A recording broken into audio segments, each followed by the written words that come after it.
afternoon.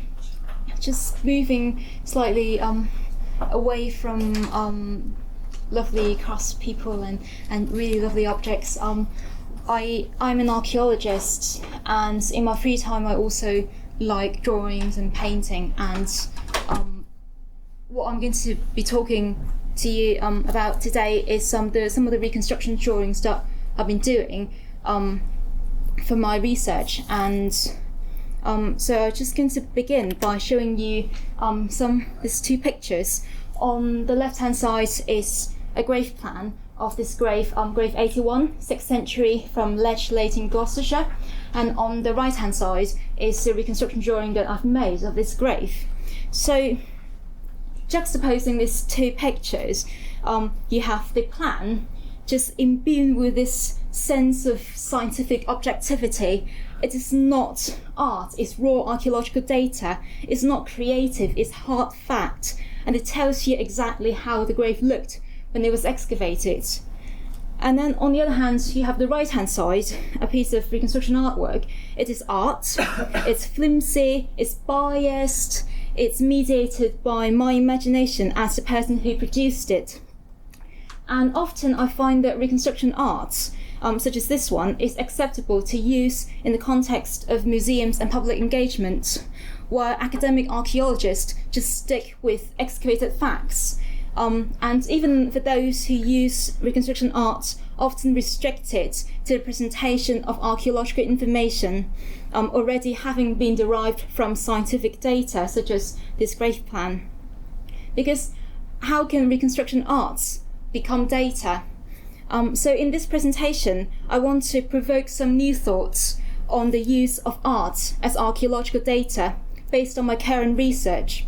And in doing so, I inevitably challenge the definitions of both art and data, and probably stepping onto dangerous ground, but I hope that it will nevertheless encourage some reflections on archaeological approaches to art and entertain some future possibilities of art in contributing to archaeological research.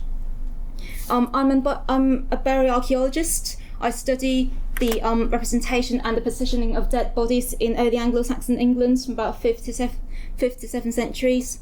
I have chosen over 30 cemeteries across England, and my data set provides me with about 2,500 graves, some better preserved than others. My research requires basically for me to sit at my desk all day, looking at each individual graves and reimagining them as fleshed bodies and drawing them. And in order to reconstruct the bodies as accurately as possible, I take into account the human anatomy and the mechanism of taphonomic processes. The use of taphonomic knowledge in studying grave contexts and remains has been developed notably through the work of Henri Daudet in what he calls archaeothanatology. Archaeological graves are the result of decompositional processes, and by studying the positioning of skeletal remains and associated artifacts, it is possible to reconstruct the original contexts of burial.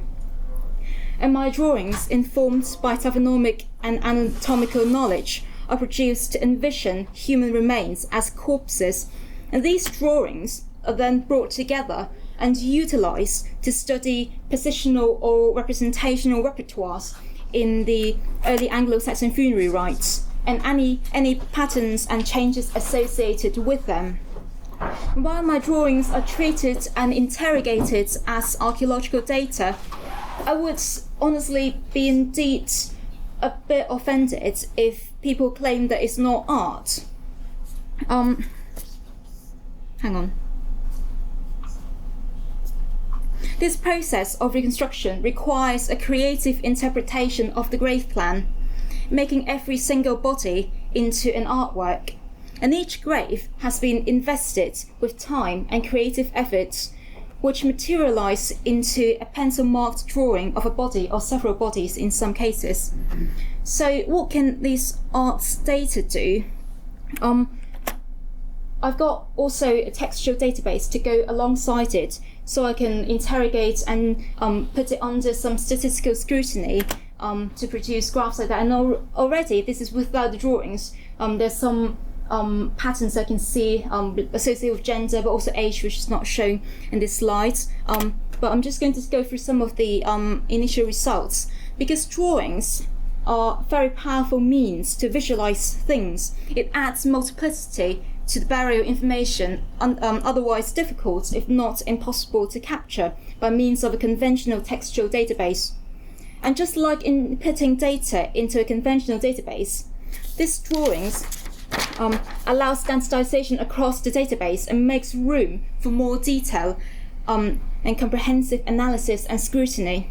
And these are just examples of this position that I've identified from about 20 out of the 37. I'm still going through the database at the moment. And this posture, one-sided with an arm sort of extended to the front, away from the body, and the other arm kind of bends somewhere along here, usually associated with flex legs, have been identified from this. How many are there? 10 cemeteries across the data set.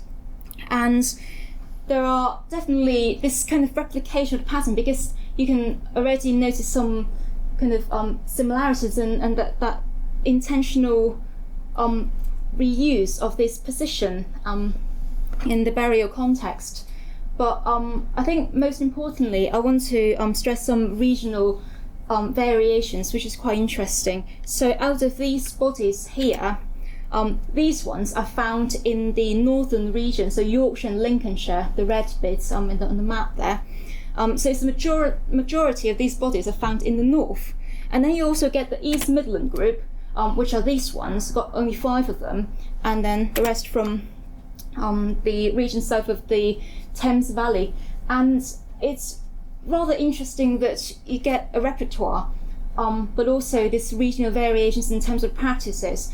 And these sort of positions is something that I can examine and scrutinize based on the drawings, which is not necessarily captured in a textual database.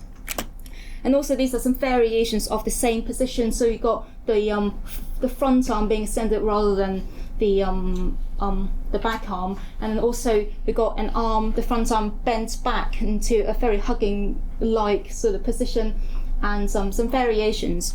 And this, interestingly, from the northern region, only these ones are from those cemeteries. And then we've got this big group of bodies coming up from the East Midland region. So you get some really nice regional patterns showing up.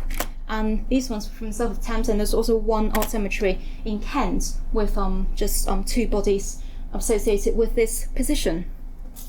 These are just some examples of what I can do with the bodies, and there are also things like identifying gestural repertoires, like this posture that looks as some really interesting resemblance to this ornament on Sutton Hoo purse lids. It's some kind of heroic gesture, especially this individual being buried with 2 spearheads and another person. There's some kind of heroic significance, meaning to that, and it's also something that drawing provides a really provocative and really strong visual image that I can then use to analyse the posture. And the drawings themselves, as well as the process of making the drawing, redirects questions asked about the burial, so make it necessary to engage with things like clothing, the weight of the body, and of the objects, the logistics of arranging the body and constructing the grave. For example, the effects of rigor mortis, which sets in about 3 to 8 hours after death and persists for about 24 to 48 hours. And you get a sense that this burial would have taken place probably around 2 to 3 days after death, at least. So you get a sense of you can reconstruct the funerary process from that sort of information. Also things like you get a woman embracing a child in a grave, and you need to lower the body down first, and then you put the body of the baby next to her, and you address this question that it's not necessarily obvious if you just look at a grave plan or just have a textual database. And this is all examples, some scattering of beads, and you get the visual impact of things as well. But at the simplest level, drawings of corpses allow us to engage with the very reality that these were indeed corpses, real people who lived and breathed and died. It highlights that corpses, graves and funeral are vested with emotions, and you get this grave 81 again from Ledge Late, and I've got friends, non-archaeologists, looking at the reconstruction drawing, and they would say things, make comments like, "Oh, poor things, did they die together?" This empathetic response towards the drawings of the body, and it just makes me wonder if a drawing of a body can be so powerful. How much more powerful can real corpses be? But then it gets to the fundamental questions about this reconstruction art. Is it, after all, too subjective? A reconstruction is ultimately an interpretation with its own temperament and influenced by the style of the original plan, as well as the reconstruction artist's state of mind. And although the effect of decomposition and disturbance are taken into account, assumptions are still inevitably made in order to fit the archaeological remains together into a coherent picture. And the more detailed the reconstruction is, the more assumptions have to be made. But at present, I contend that the production and the use of reconstruction arts have important epistemological and interpretive implications. Post-processual archaeology is an interpretive endeavour. If we take Ian Hodder's famous quote that interpretation occurs at the trial's edge, the interpretive, mediated and constructed nature of reconstruction art does not invalidate its analytical capacity. The distinction between the grave plan and reconstruction art is, in theory, far from a question of scientific objectivity versus creative subjectivity. Indeed, they are produced with different intentions, addressing different aspects of the grave, and they can be utilised to answer different questions about the burial. Grave plans can be as much artworks as reconstructions, which in turn can be as much data as the plans. And after all, the Anglo-Saxons did not bury skeletons with rusty iron artefacts, they buried corpses with knives. As time mediates the reduction of bodies into archaeological skeletal remains, reconstruction art breaches that temporal gap and restores immediacy by transforming skeletons back into bodies. Reconstructions imbue the past with much life and energy, crossing and redefining the gap between the past and the present. While we recognise that art is a powerful means to present information, it also has the power to inform the production of the information. Realigning archaeological art and data offers new possibility for visual reconstructions to contribute to archaeological research.